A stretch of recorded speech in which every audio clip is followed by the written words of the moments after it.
in YouTube Live, coming at you here over the summer here from my home office here in the northern suburbs of Minneapolis. And we're going to continue best practices to develop holistic clinical judgment tonight. And it is so good to be with you. It's been a little unseasonably warm here in the Twin Cities over this last couple weeks, but it's good to have no snow and doing really well. And so thankful to be with you tonight. You know, if you're checking this out for the first time, the goal of this live stream is to support and serve the needs of nurse educators in the trenches, to provide you with best practice and practical strategies to develop clinical judgment so students are better prepared for both practice and licensure. And I'd love to know who's out there tonight. So give me a shout out in the chat. Let me know what state you're coming from and where you're making a difference in nursing education. And if we haven't met, my name is Keith, and I am the founder of Keith RN. And, you know, the things that I do with Keith RN are really simple. You know, my passion or my why is to prepare students for clinical practice, to transform nursing education, but even to go a step further.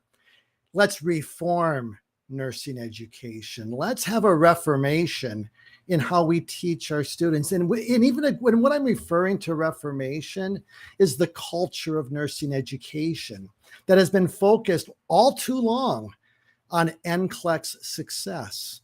And that has eclipsed the importance of preparing students for clinical real world practice. And so as a nurse educator who's never left the bedside, blessed to work Baylor weekend shifts every Friday, Saturday, taught during the week, transitioned back then to the night shift. It was a crazy schedule, but you know what? I maintain that lens of practice. And let all of you as nurses and educators, that's your passion as well. And I just think it's really important that we take a step back and look at the culture in our program. Does it emphasize NCLEX success or practice readiness? And this whole emphasis of clinical judgment, I just applaud the work of the NCSBN, Phil Dickinson, and others that are really spearheading a movement, not just to develop a NextGen NCLEX, but to prepare students for practice by laying the foundation of clinical judgment skills, which we'll be talking tonight about planning and prioritization skills in just a few minutes. And so anyways, I just would love to know who's out there tonight. We've got Renee from the West Coast in California. Pam is on the East Coast in Connecticut. We've got Terry in Virginia, Rachel in Maryland, and James coming at from Montana, and a new grad in rural Montana. Wonderful. And Amy, good to see you as well. And again, just thankful to have this time together. And, you know, I just wanted to kind of share just a general thought with you all is that as I've just had a birthday this week, just earlier this week, I'm getting closer to 60. But what I've learned in my journey, you know, Keith RN, I'm a driven dude. I'm a really type A, don't know when to stop, had to work really hard to support our 5 children with one income. My wife was a traditional stay-at-home mom. And, you know, I just sometimes lose sight of what's most important. But, you know, we've been blessed with 5 children, 6 grandchildren, all under the age of 10.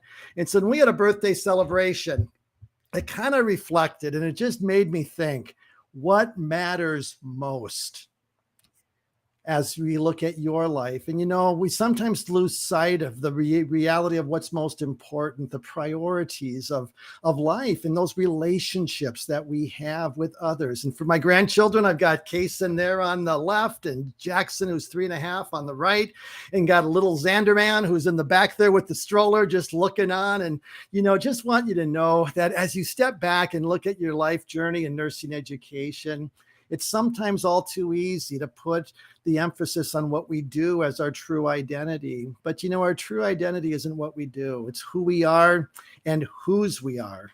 And I'm so thankful for that my faith informs me, that I'm grounded and I don't have to work to earn my worth and value. And so I hope that you're doing well in that journey, getting some well-needed rest over the summer, because it's a time of restoration.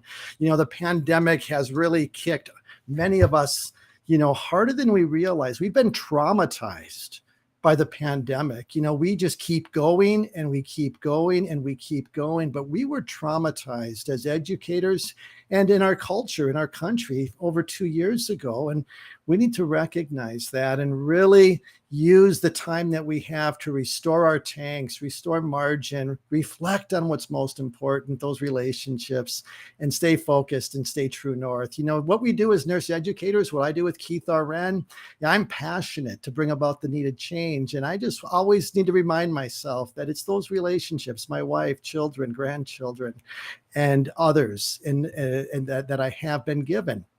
Need to steward that well. And so as we look at just kind of, one of the things that I'd like to talk about briefly that we don't talk enough about in nursing education is what is called the crisis in competency. And it's a crisis in competency, not the word incompetent. And what I want us to kind of look back, and as we look at our journey, there's an article that was published 5 years ago that I want to provide the link for you all, and I want you to take a look at. I got some homework tonight. Kavanaugh and Svita, 2017, identified with a sample size of 5,000 students. Actually, they were graduate nurses, all who passed the NCLEX. They did a problem recognition scenario. Could they recognize a problem? Did they know what to do? Only 23% were entry level with clinical judgment skills, even though they passed the NCLEX. And I think what's really important from Kavanaugh and Svita's study 5 years ago is that it identified this crisis in competency that the NextGen NCLEX is going to in part address. But more importantly, we have to implement the needed change in our programs. We need to change the way we teach. We can't just let the NCLEX be the dog that wags the tail or the tail that wags the dog.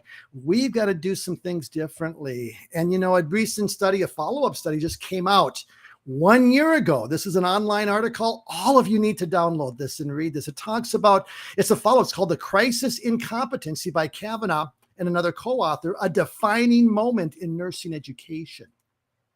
What they have found out in their study is that what was 23% of entry-level competency 5 years ago, as they have onboarded approximately 1,000 new graduate nurses every year in the Cleveland Clinic in the Midwest and Ohio, it went from 17% to 13%, and now it's at about 9% of graduate nurses who meet those entry-level expectations. And the problem with that is that it affects patient outcomes. And that's why I am just passionate to say we've got to stop focusing on NCLEX success. Now, we need to recognize the metric matters, but the bottom line is that practice readiness is what's most important. And we need to recognize the challenges that we face as nurse educators. I'm placing no blame, but we need to take a deep look at our practice. We need to look at what can we do differently. And I'd like to ask the question to you all out there, why are we seeing a decrease in the competency of clinical judgment skills? Though we know NextGen has been coming for the last 5 years, and as we look at the pandemic, I think is an obvious, but I'd love to get your feedback because, the bottom line is that, I want this to be a dialogue, and that's why I have my chat open right now, and I'm just love to get some of your feedback. It takes about a 30-second delay, so it's not instantaneous with the software. But the struggle that I have with this is that I don't hear alarm bells ringing in nursing education. There's a fire and the house is on fire.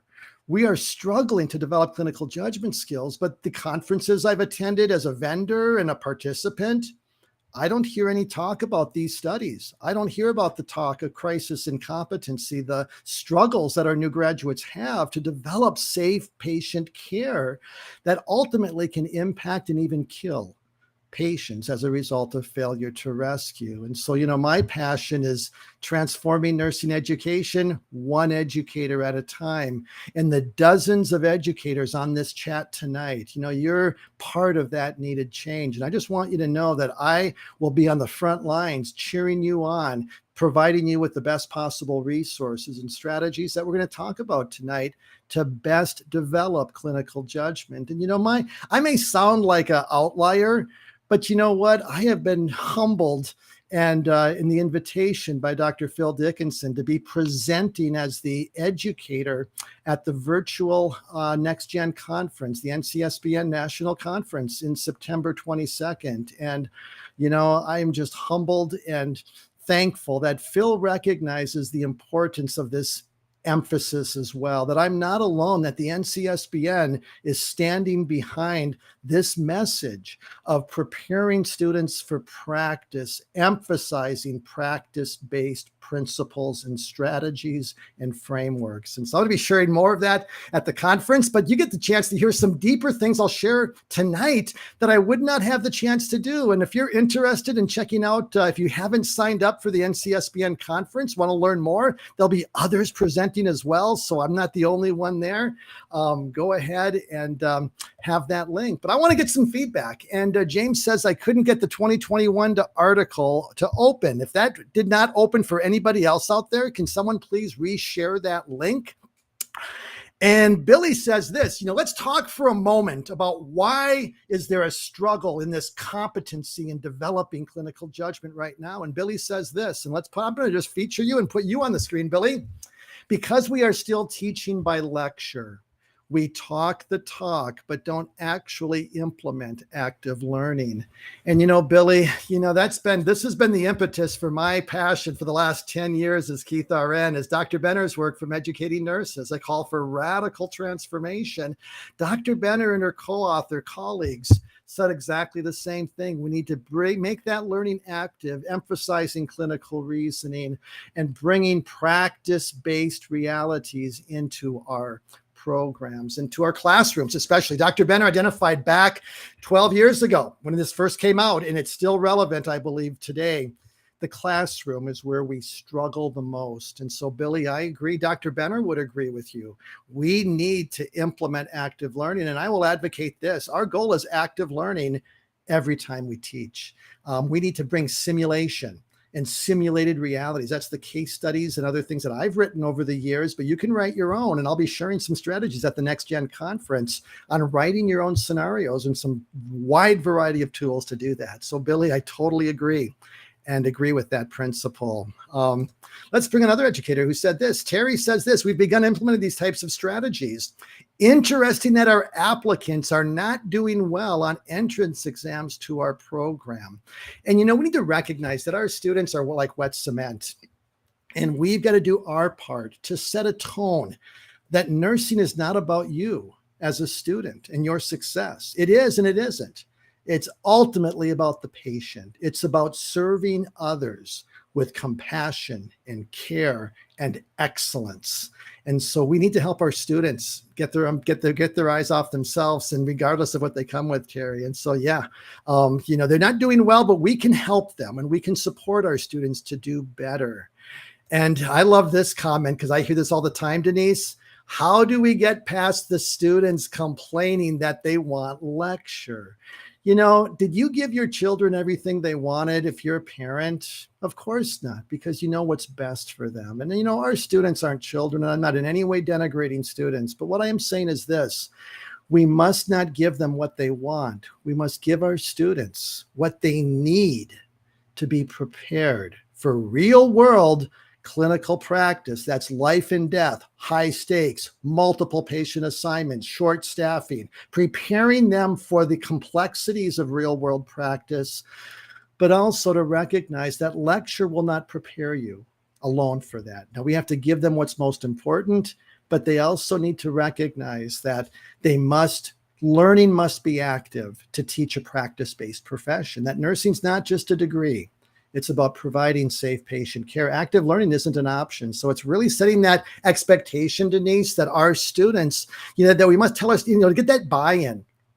We have to just make it very clear that there is no better way to teach a practice-based profession to provide safe patient care so you don't harm or even kill your patients. Active learning will provide the practice to develop clinical judgment skills. And that's what the NCLEX will be measuring. But we need to teach it and bring it into our classrooms every time we teach. That's our goal. Now, if we're not there yet, let's keep moving those chains forward. And so Billy says, I agree with you. Thanks, Billy. You don't have to. Denise has this insight, though, and I love it. In a 2.5-hour class, I lecture maybe 30 minutes and then doing case studies and simulations. And, Denise, I totally agree with that perspective. And, one of the ways you can look at breaking up, and I've heard this from other educators, a 2.5-hour lecture where you've got you give them a 10-minute break every hour. But again, it's like 10 to 15 minutes of a micro lecture of what's most important with lots of page numbers so they can read and follow up with what's on the slide. You don't give them everything. And then you have 30 to 45 minutes of active learning application, and just do that dance, mini lectures, 10 minutes, 15 minutes application. And so again, it's easily, I wouldn't say it's easy, Denise, but yes, you're spot on track. And I totally agree with you. And, Kim has a great insight as well. Active learning needs to be implemented prior to nursing school. And Kim, that's part of the problem, is that if they're going into nursing education right out of high school, they've been spoon-fed. They've got lectures. They've been told what they need to pass the test. Our current educational system, K through 12, especially high school, isn't preparing our students for that type of rigorous learning that's required. But again, that's where we just have to set a culture of support and comfort, not comfort, but we have to, to support and to encourage and set them up for success by basically providing the tools for a higher bar that is needed for nursing education. And oh, Denise, this grieves my heart when I hear this. Our student evals are in the toilet if we don't give our students what they want. And I'd like to say, why do we allow the inmates to run the prison? Why are we allowing the students to control and have this kind of influence in academia, where we're the adult educators, we're the PhDs and the master's prepared nurses? We got to change culture. Denise, this is part of the thing that just drives me nuts, is that we need to be peer reviewed, not student reviewed. Now, we need to take feedback from our students, but at the end of the day, our students don't define the value and worth of our teaching strategies, and they should not be giving a lot of credence if we are being adequately peer reviewed by the expert faculty and getting constructive feedback from them who know what it needs and what it takes to teach a practice-based profession. We need to take those evaluations. If they're just focusing on, I want lecture, they just go in the toilet as well, because it's not relevant. And I just think we need to have a culture that supports educators. And it grieves me that that is lacking, and that students are in all too many programs calling the shots at one level or another. We need to change that. And so, yeah, Kim, we had some great comments here. I love this feedback. So thank you for sharing. Kim says this: they come into the nursing school unprepared to study and engage in active learning environment. And I agree, Kim. And so what it is our goal to do as educators is that we need to then set them up for success. We need to just recognize that we got to have realistic expectations as nurse educators, in the sense that recognize their limitations, that in many ways, it's not their fault. It's not their fault the way they were taught for 10, 12 years in the K through 12 system. It's not their fault of some of the entitlement culture that they've grown up and been wrapped around with in social media and everything else. It's like, but yet we need to prepare them. We can teach and we can set that bar, Kim. And so therefore, let's use this as an opportunity, not as a reason to denigrate students, but let's help recognize what they need to grow in, but let's have a high but realistic bar as nurse educators and be part of the needed change, because every one of you listening to me tonight not only can transform and be reformers of nursing education, you can also be the implementers of these changes that are so desperately needed to change culture. Do you not see? Are we like a bunch of frogs in the pot?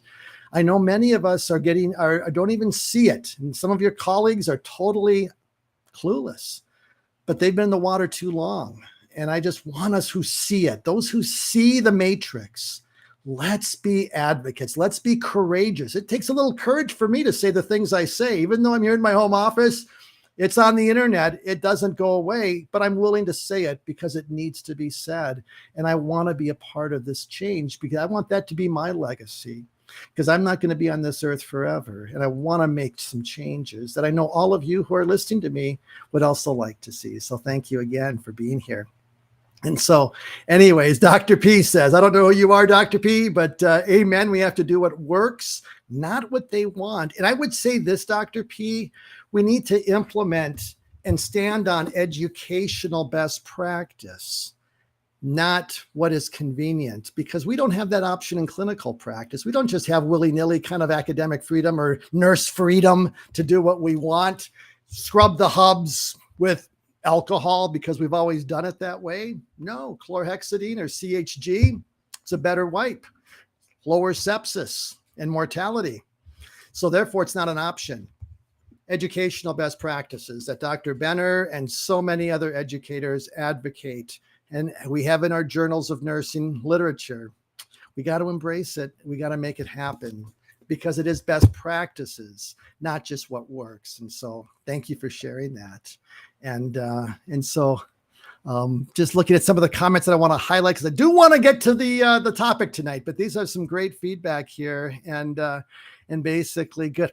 We got some thoughts here on how to get to that crisis and competency article, and I'm glad you're finally getting that. And Kim, I'm so glad that you are setting your students up for success. She says our first class is strategies for success, to have students learn their learning styles and provide study tips. And that's wonderful, Kim, and that's the support our students need. So thank you so much for what you're doing to be part of that needed change. And so let's go ahead and just kind of get into our topic tonight. And I just want you to continue to ask questions as I'm going to ask some questions. If I share some things that you'd like to kind of just comment on, we'll probably go until about 9 o'clock, no later. And you can check out anytime. This video recording lives forever on my YouTube channel, Think Like a Nurse. And so if you just go to YouTube, and I'll just put that link in the chat right now, so that basically, we've been doing this for the last couple of years, these Facebook Lives. I've also been doing some short YouTubes on clinical judgment, other topics for the last 8 years. And I've got numerous topics there. But again, these Facebook and YouTube Lives, you can share the link if you find this helpful. Please, my goal is not just to have, dozens of people here and that's it. I want you to share these links that are on the YouTube and be part of the needed change. So let's talk about clinical judgment skills. And as we've talked in other sessions, I'm not going to go deep into this, but clinical judgment is an outcome that cannot be taught directly. So this emphasis of NextGen, clinical judgment, it's an outcome. How do we get there? We reason to it step by step using sequential, Socratic clinical reasoning processes of the nursing process, as well as Tanner's clinical judgment model. And so I'm going to share with you, we've been talking about interpreting skills, or the noticing skills of what are you noting. When you look at Tanner's framework, this is a wonderful infographic from ATI that I just want to kind of just share as I go into tonight's topic with responding skills and priority and planning skills. But what I want you to see here, Tanner's framework is a practice-based framework of clinical judgment that Chris Tanner, a wonderful educator, was the Journal of Nursing Education for many years, she has done some work with Dr. Pat Benner in the past, but she published in 2006 an article titled "Thinking Like a Nurse: A Research-Based Model of Clinical Judgment." She synthesized 200 articles in the nursing literature, identified a theme of 4 sequential processes or reasoning processes that a nurse uses to get to the outcome of a clinical judgment. So what's really important to understand as we're teaching clinical judgment, we don't start with the outcome. We start with the processes. And Tanner's framework is a practice-based, research-based model of clinical reasoning that gets to the outcome. When you look at the outer ring here, the NCSBN framework that represents the inner ring is a measurement model, an evaluation model of clinical judgment that was never meant to inform and guide practice. Yet some educators advocate teaching a test model to inform practice. And when was the last time you used the words hypotheses and cues as a nurse? I never have in 36 years of practice.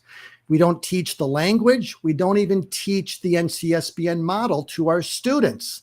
That is for educators. Dr. Phil Dickinson and the NCSBN has been very clear on that from the beginning, yet some are advocating a different approach. And I strongly disagree with that. If we're going to prepare students for practice, we need to use a practice-based framework, which is where Tanner's framework aligns. The noticing of what do you notice that's most important, the interpreting of what does it mean. And now once you begin to interpret the significance of data, you can now begin to respond appropriately. And that does align with the NCSBN model, but we want to put practice first. We don't want to put the teaching to the test and the test framework first. They're not the same. And Tanner's framework is a very robust model. It should be the theoretical framework that guides every nursing program's curriculum because it has so much wealth and depth talking about the importance of caring like a nurse, and those holistic engagement skills actually influence clinical judgment. And so anyways, what I'd like to jump in today as we look at today's topic is the emphasis of holistic clinical judgment, because what we need to do in order to prepare our students, let me just take that off. I'm trying to take this off there we go. Wonderful. Let me take off this infographic as well, and we'll get into tonight's topic. You know, as we look at clinical judgment, we need to think of it a little bit differently. We need to look at holistically, like we do holistic care. It's caring for the body, soul, and the spirit of the person. Holistic clinical judgment is looking at the knowledge of the profession that's needed, understanding essential content. It's then the caring and compassion and engagement the nurse brings into that encounter influences what's noticed. And then we need to teach and develop the clinical judgment skills of clinical reasoning skills of that thinking and action that get us to the outcome of a clinical judgment. And so I've written a book, series I wrote 7 years ago, Think Like a Nurse, Practical Preparation for Professional Practice. And this was something that after my dissertation was completed in 2020, I knew I had to rewrite it. So I wrote then, and I'm going to be sharing today, the third volume of Think Like a Nurse has been totally revised. And this edition is called Developing Clinical Judgment for Professional Practice. And we're going to talk about Chapter 5, Planning and Prioritization Skills, because these skills, every step of Tanner's framework that aligns with the nursing process, there's specific skills and competencies that align with each processes that we must evaluate with our students. So if you missed the noticing, interpreting, and problem recognition, the last 3 sessions, they're there on the YouTube channel. Be sure to check those out. They're each about 45 minutes in length. But what I'm going to do today is go straight to Chapter 5. I'm going to go and take the PDF of my book. I'm going to share my screen, and I'm just going to highlight in the next 20 minutes or so the essence of this chapter with a lot of strategies. I'm not here to sell my book, by the way.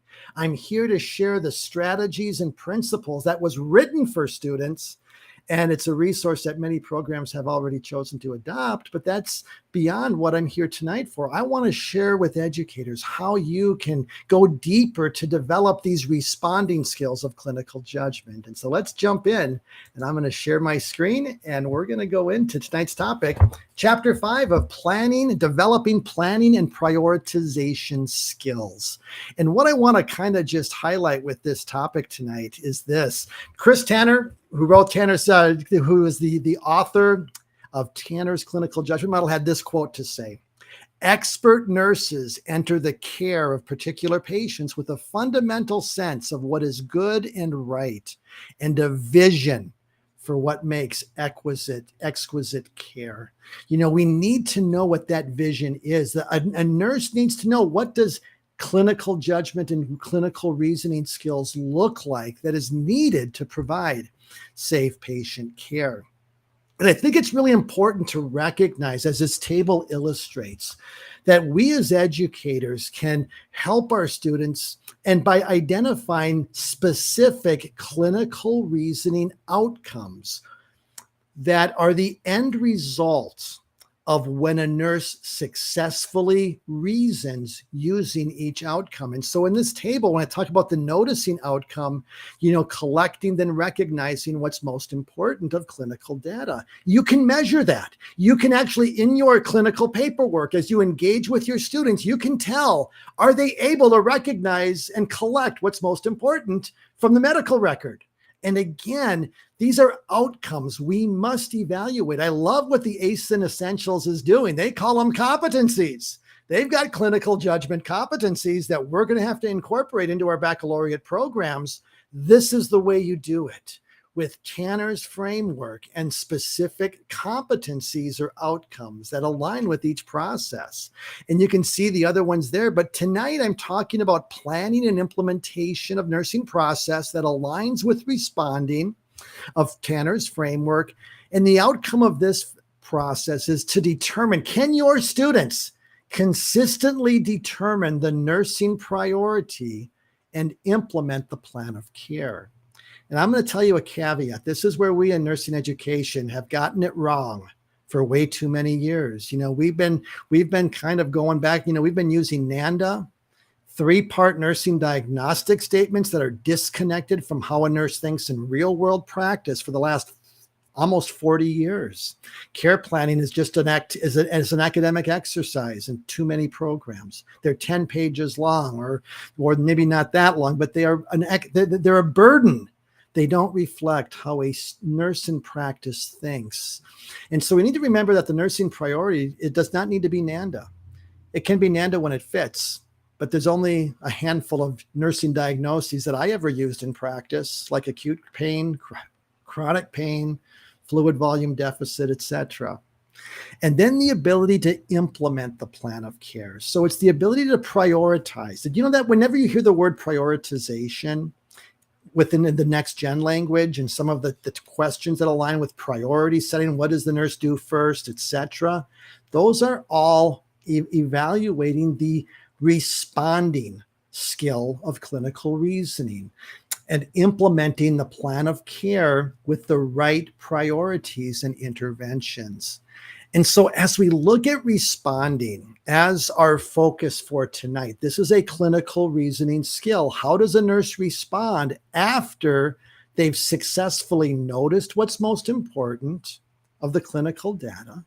They then interpret what the data means and recognize some of the problems or the patterns that are connected together that this data suggests could be a new problem or the current problem. Now we need to respond as a nurse. And I love the way that Tanner's framework just reflects how I think as a nurse in practice. And so our students, in order to respond successfully, they need essential knowledge. And I have one of my things that I strongly advocate as an educator is that our students must understand pathophysiology as the foundation and the queen of the sciences of nursing if they're going to critically think and to reason to the right outcome. And so again, understanding the knowledge of all the nursing theory that we've taught them, as well as pathophysiology, is the foundation of the knowledge required to respond. We don't need, I remember when my students had a NANDA card from their program of the 200 diagnostic statements and had to review it to figure out which one was going to fit. That's not the same. And so we need to remember that. The clinical skills, what's really important to recognize is that when it comes to responding, we can assess and measure and evaluate specific skills, such as, can they implement the plan of care? Can they perform proficiently as a nurse? That's responding. Can they do a head-to-toe assessment? Their medication administration, the skills of practice, whatever they are at a level that it's expected, that is a responding skill. So any clinical skills that respond by doing and implementing come under this umbrella of responding as a nurse. Do they demonstrate ethical and professional behavior? Again, that's a response of what they know and how they're integrating that professional identity as a professional nurse, teaching the patient and family, delegating appropriately, communicating and collaborating with the team, creating the nurse-to-nurse handoff report and doing that, and documentation. So these are all skills, competencies of responding that we can, whether we're an ASIN program or not under that baccalaureate umbrella, these are all skills of responding that we need to be evaluating in our clinical settings. But there's also, in addition to the clinical skills, there's thinking skills of responding. So for example, can your students determine the desired patient outcome? We don't talk a lot about outcomes like we should, but outcome is that expected result. What do we want our students to basically, or our patient, what is that desired outcome state of what we want them to be that's realistic for them? Then once we have the outcome established, let's say to be a pain reduced to a 2/10 one day post-op, then identify the nursing priority of decreasing pain. And then what's our priority interventions of frequent assessment of that pain is a very simple exemplar of how these thinking skills of responding also need to be integrated and evaluated in our programs. But there are 4 essential questions that we need to ask our students, included in our paperwork, or have it as part of our Socratic approach in clinical, asking our students as they've evaluated the medical record, as they've looked at their patient, they've assessed them, what is the most desirable outcome for your patient today? See how they respond. Again, it's a responding skill. And once they have that outcome identified, what is the current nursing priority for your patient? And what interventions, or what is the priority intervention that's needed to achieve it? Again, prioritization, responding skills. And then talking about the teaching aspect. What educational holistic care priorities do you have today? It's not just thinking like a nurse. It's caring like a nurse. It's holistic care. How can you care for their spirit and their soul and emotionally support them in this difficult time they're having? And then what interventions can be delegated? We need to be talking about delegation more, I think, in nursing education and post-conference, et cetera, because our students only have 1 to 2 patients. That's not real world practice in most settings, unless you're in ICU where your patients are very sick. Your students are going to have 4 to 6 patients or more in any traditional medical setting.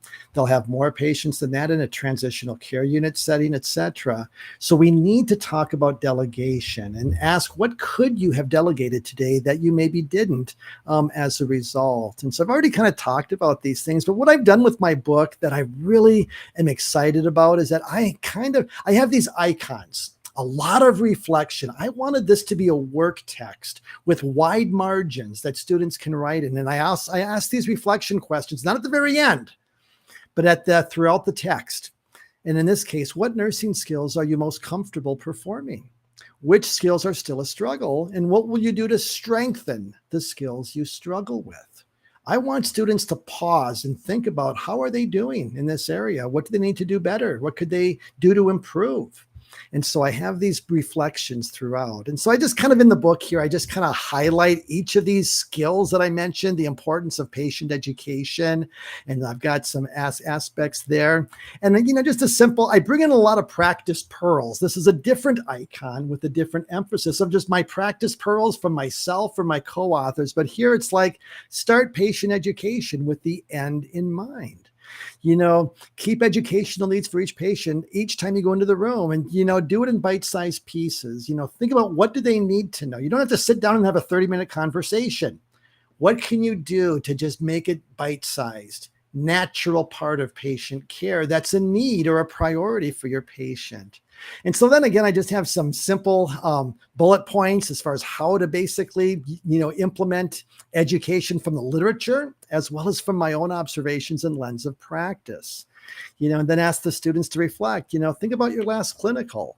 What did you teach your patient and family? What did you, from that list, could you have incorporated to strengthen your effectiveness as an educator? I also talk about delegation and that skill. And, delegation is a learned skill, but I really, just have some practical strategies of how to basically respectfully delegate. Like, for example, request, don't demand. That doesn't go well for most of your unlicensed assistive personnel. Or use the name of the person you're asking for help. That is just common sense.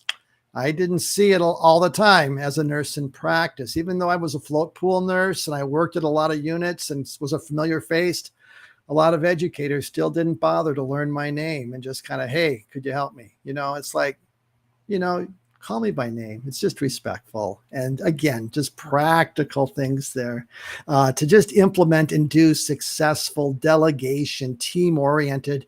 My goal with this chapter, as well as the entire book that I wrote, these 3 volumes, provide a practice-based perspective of the science and the knowledge and the thinking of nursing. We have a lot of textbooks that are thousands of pages long.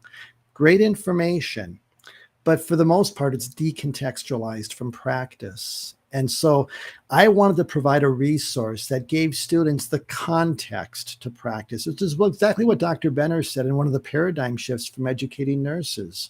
We need to contextualize the content to the bedside of patient care.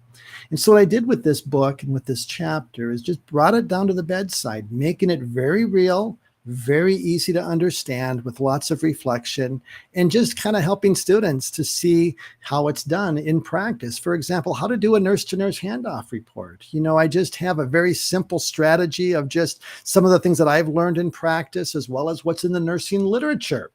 And I just keep it very simple, bullet pointed as much as possible, and just a kind of a framework of basically doing a nurse-to-nurse report. So all of this information is in the chapter. I'm not going to highlight that, but I also talk about documentation and just, again, principles of simplifying and making it best practices with documentation and what that looks like. And so I also talk about the thinking skills and looking at those 3 skills of desiring the outcome, the nursing priority identification, and determining the priority interventions. And I kind of use the outcome, kind of a map, like from A to B. We're on a destination, we're on a journey. We're right now in the patient's journey. Where do we want to be? Kind of in that 6 to 8 hour road trip on the road. Where are we going to be at the end of the shift? And where do we, so there's short-term and their long-term goals. But again, determine that outcome, identify the nursing priority, and again, management of care. Biggest chunk of NCLEX, almost 1/4 of the NCLEX is all about responding, management of care, priority setting, etc. So it's a big part of our practice. And the NCLEX has been measuring that as a big chunk for many years. So talk about determining priority interventions. How do you basically determine that some of those practical priority setting strategies, and what does that look like? And so again, I've got some reflection pieces here. I highlight the clinical reasoning questions again at the end, and have some additional questions that again, you can ask your students. When you look at Tanner's framework, what I love about Tanner's framework is that many of us as educators are familiar with Socratic questioning. Socrates, the ancient Greek philosopher, recognized that the way that, his mission as a philosopher wasn't to teach the students his philosophy students or the culture of Greek. It was to make them think, develop their thinking. That was his goal as a philosopher. And Socrates developed questions, or he would ask questions to deepen, to reflect on their thinking. And that's what we as educators do when we ask these why questions, the what questions. But Tanner's framework, and when you use these clinical questions, these clinical reasoning questions, provide a Socratic framework of clinical reasoning that is based on Tanner's framework, a practice-based framework of clinical judgment. So she asked, so the questions, what's the desirable outcome? What is the current priority, the interventions needed to achieve it, the holistic and educational priorities? What interventions can you delegate? Using a series of questions, we can develop the thinking. And then at the end of every chapter, I always have an application activity. And so in this category, we have just a short little case study. And we're going to use Tanner's framework from beginning to responding in this scenario. What are we noticing? What's our interpretation? How will we respond as a nurse? So let's dig into this scenario. And we've been doing the same scenario throughout these series, but again, we're looking at it in a different process. But Zane is a 9-year-old African-American girl who presents to the emergency department after the school nurse called her mother. Zane has a history of moderate persistent asthma and was diagnosed at age 6 with 2 prior hospitalizations, 1 admission to the pediatric intensive care. She began complaining of chest tightness and feeling winded after recess today. Zane is alert, sitting upright, and speaking in short sentences with an O2 sat of 91% on room air.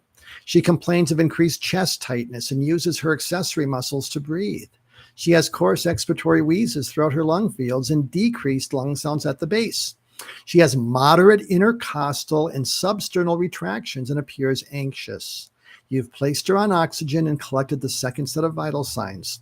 Now, we pause. This is like, with any aspect, and we say, what are we noticing? We ask our students. This is a great question to ask. A Socratic question begins with this question: what do you notice that is most important to the nurse? It's no coincidence. That's also the first question of NextGen. What are you noticing that's most important? What do you notice that's most concerning?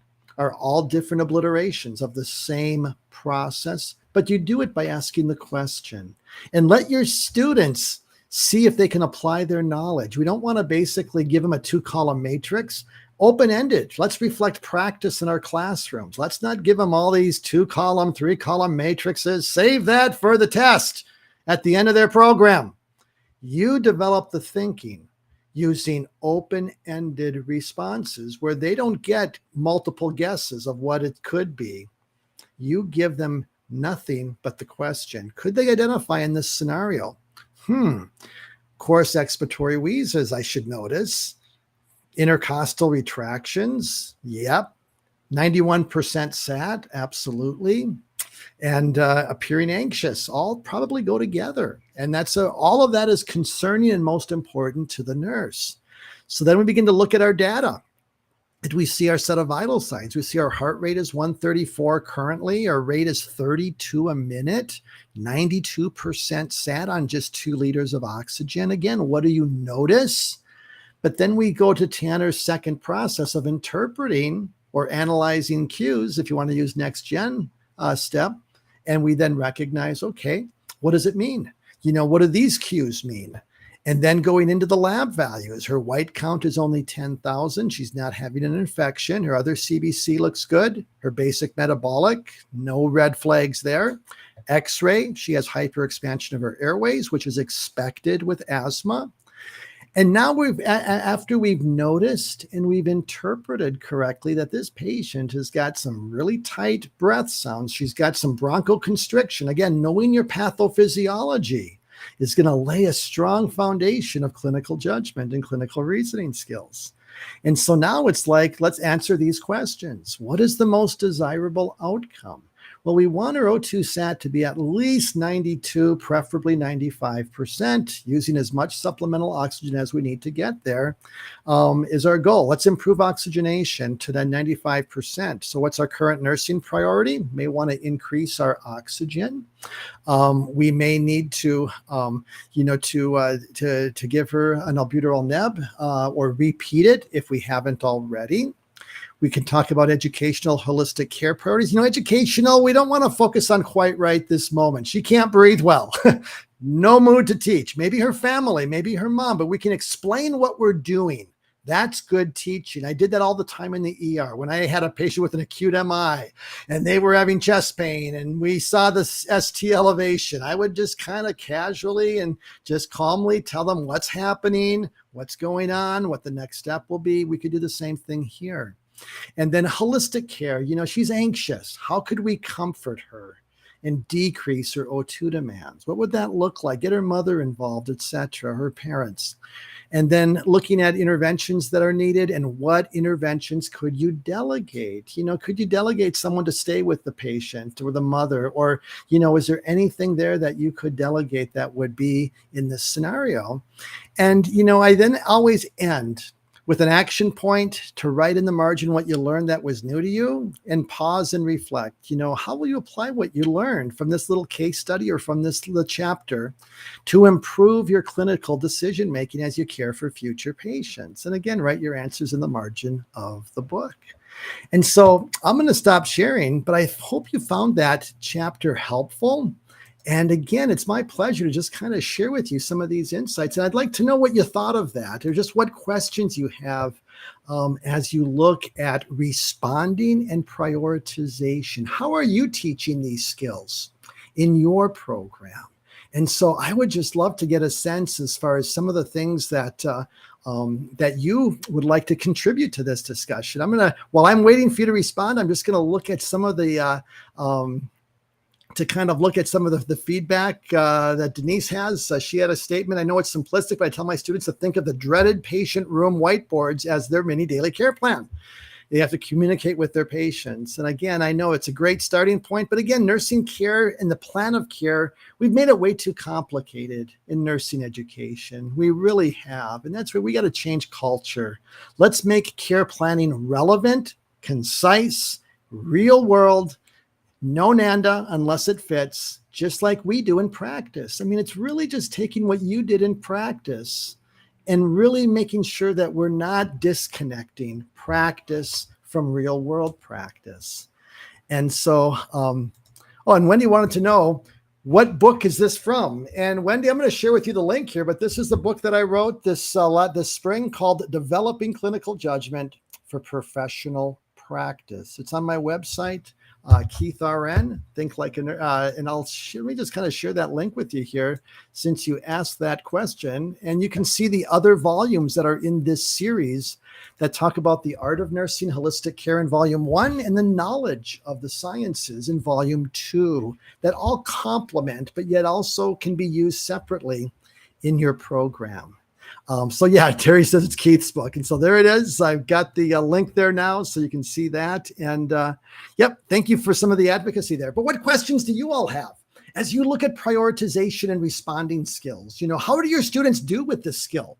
Is it a difficult one for your students? Does it come pretty naturally? Or what can we do as educators, or what can you do to strengthen those skills?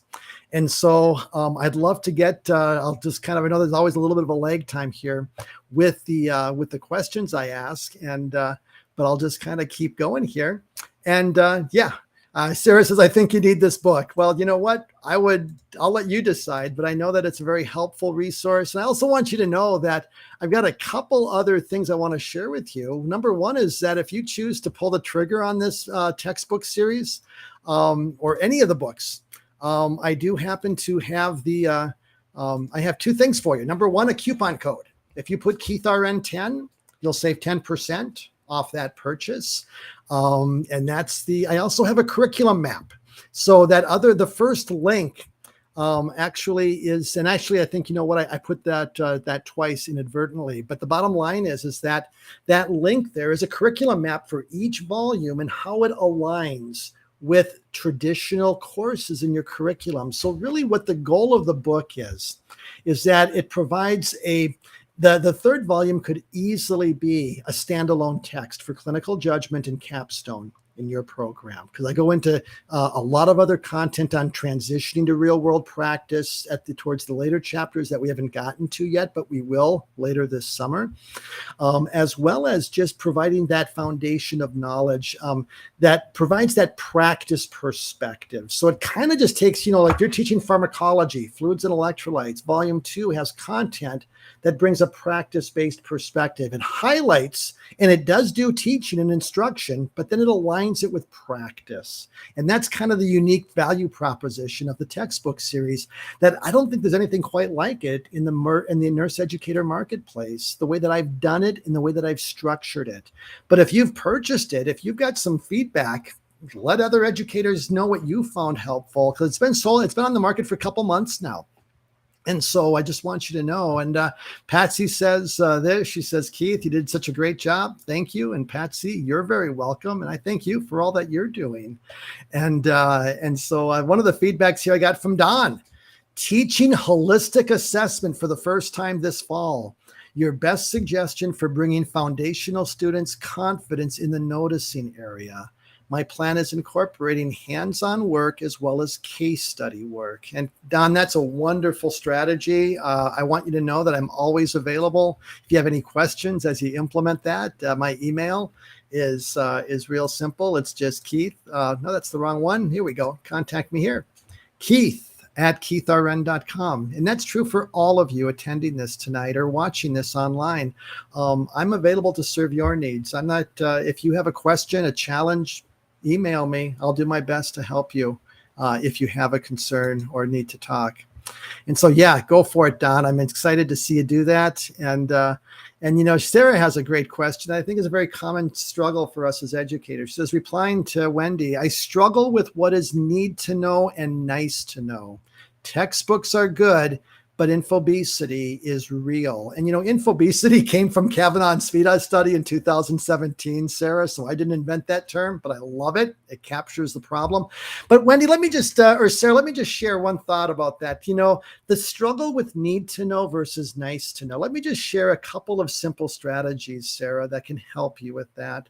Number one is basically, what is need to know for first year generalist practice? Not specialists. You know, we sometimes overteach content and we don't focus on what's most common. We teach everything in the textbook. And that's where we got to step back and recognize we're teaching first year generalists. What is that first year of practice likely to expose them to? That's about it. You know, I haven't seen myasthenia gravis in 30 plus years of practice. And I've been working in the ER, ICU. Is that really important to teach? I mean, it's a problem, but it's not common. Let's let some things go and focus on what's most common to practice, as well as first year generalist practice, Sarah. And I think that will help you, and use your lens of practice. You know, I got my cheaters on tonight. Use that cheater lens of practice to help guide you into what that looks like. But before I answer any questions and close, I just want to throw a couple more links out here, and then we'll answer those final questions. But if you're interested in adoption for the fall or later in the following spring semester, I know we're already in the summer. So I just want you to know that if you'd like a no obligation, no pressure quote, I'll give you the best price possible with a volume discount. And so it can be purchased as an ebook, audiobook, or paper text. And so it comes in all three formats for your students to best serve your needs in that context. And I also just want you to know too, that I've got other resources within my Keith RN umbrella. And what I would like to share with you is just basically about the link to my store on Keith RN. So if you basically are looking, if you found what I shared tonight helpful, a couple resources I would highlight for you tonight is that I've got a faculty guide to develop clinical judgment. It's about 60 pages. It's less than $20, but it provides you with current literature on why NextGen, why case studies, you know, why are case-based learning so effective? I've got literature citations and references and strategies for classroom clinical and other resources. I've also written a book called Teach Students to Think Like a Nurse that also goes into much greater volume. It's about 300 pages, but just practical real world strategies to develop clinical judgment in the class and clinical.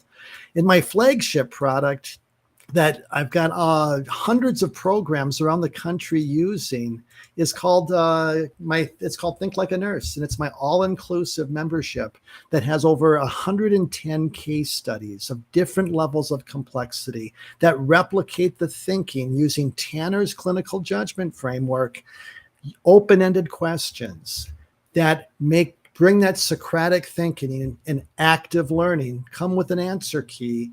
And just really, educators say they're probably some of the better case studies in the marketplace because they simulate practice. And I use my lens of practice to create most of these scenarios, and other educators who've contributed. And so that is a resource. If you're looking for active learning tools and strategies, that's a tool that's available to you.